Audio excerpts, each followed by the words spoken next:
We know very little about our universe, or multiverse, or whatever it is that smart people of the world have theorized that we live in. For the purpose of this video, here's a list of the things that we know for sure. We know that stars exist.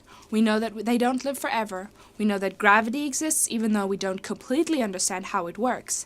And we know that at the center of our galaxy and the other galaxies that we can observe, it looks like there's something that we can't see, but that seems to have the power to make the whole galaxy orbit around it, pretty much the same way that our solar system orbits around the sun. We call this thing a black hole. So let's start with the first and second things that we know. Stars exist, and they don't live forever. We know that stars die, so what do we think happens when it finally meets its end? Well, as far as I know, it implodes. Now, scientists believe that it can turn into one of three things. It can become a white dwarf, it could become a neutron star, or it could become a black hole. Which one it becomes depends on the size of the original star. If it's less than 1.4 times the sun's mass, then it'll probably turn into a white dwarf. If it's between 1.4 and 2.8 solar masses, we get a neutron star. And if it's more than 2.8 solar masses, it could become a black hole.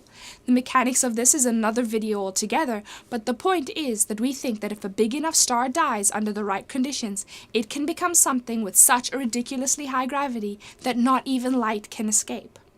But why can't light escape? One theory is that this is due to escape velocity, or how fast something needs to be going for it to be able to escape the gravity of whatever it started off on. For example, if you wanted to escape the gravity of Earth, you would have to be moving at 11 kilometers per second away from the ground. If you can do that, then you're allowed to leave, and gravity can't hold you back.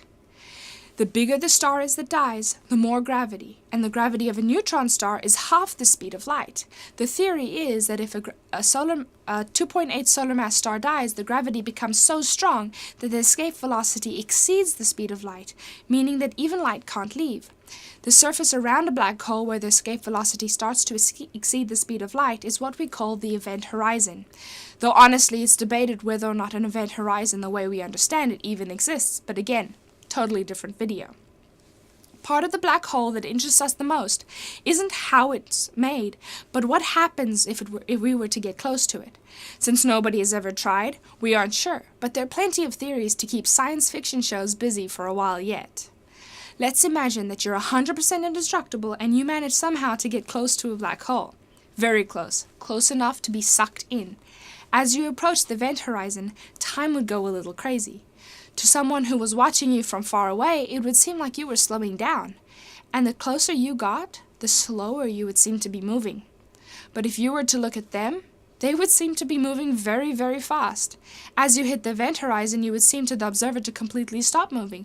But to you, time outside your little bubble will pass so quickly that it would basically be the same as all time passing simultaneously.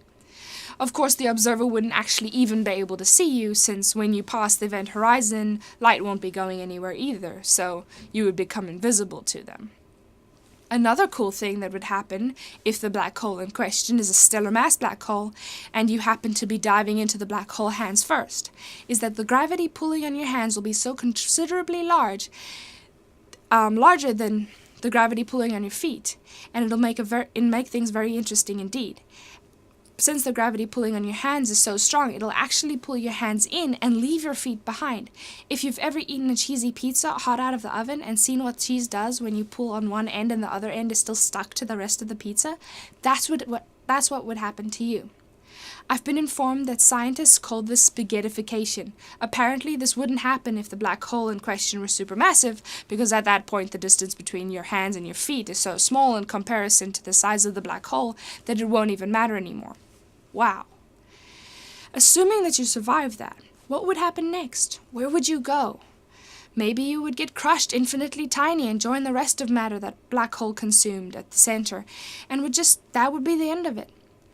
But that's not very interesting. Some people believe that black holes can be portals through time, and that if you go in one side, you could come out at the other end of time.